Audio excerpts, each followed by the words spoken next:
muscular area, that is contour of the shoulder. Now from here we'll arrange our different muscles of the arm. We have removed completely. These are the vessels which are entering from our neck region to our arm.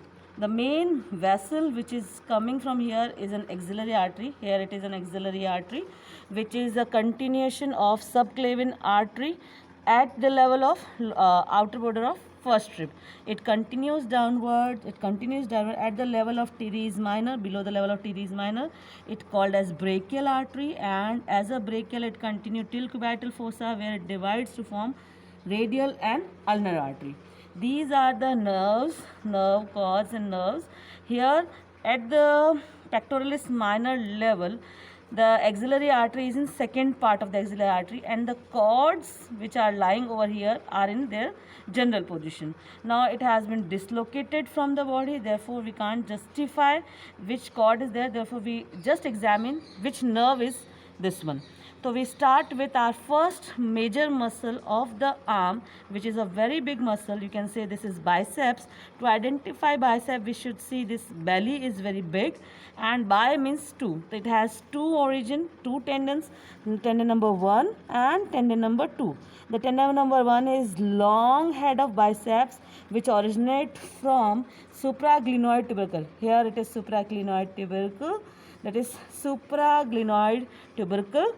Completely long head. Here it comes into bicipital groove. Look at this. This one is bicipital groove. It is completely till here. It moves upward and reach to the supraglenoid tubercle.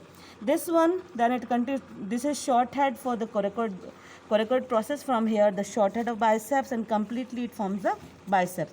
This biceps inserted on the radial tuberosity and form an aponeurosis, which has been cut over here. This is an aponeurosis on the ulnar tuberosity.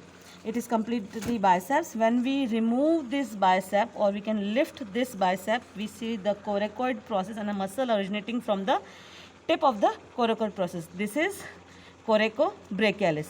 To confirm this muscle, we know a nerve piercing coracobrachialis. Here we can say this one is a nerve piercing the coracobrachialis, musculocutaneous nerve. To confirm this coracobrachialis, we see this nerve which is piercing it, and to confirm this nerve as a musculocutaneous, we know it supplies the biceps. Here it's supplying biceps and supply the brachialis muscle also. After that, this nerve act as a cutaneous nerve of, you can say lateral cutaneous nerve of forearm. Therefore, this is musculocutaneous, this is biceps, and this is coracobrachialis.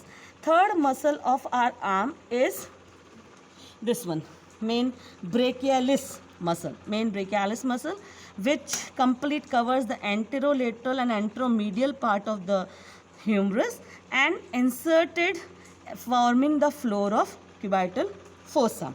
This is the anterior compartment of our arm. Now we can go for the posterior compartment.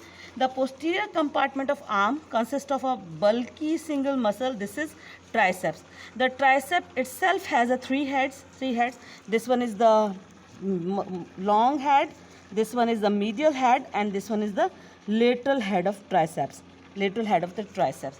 It completely originate from the different area. The long head of the triceps start from the infraglenoid tubercle.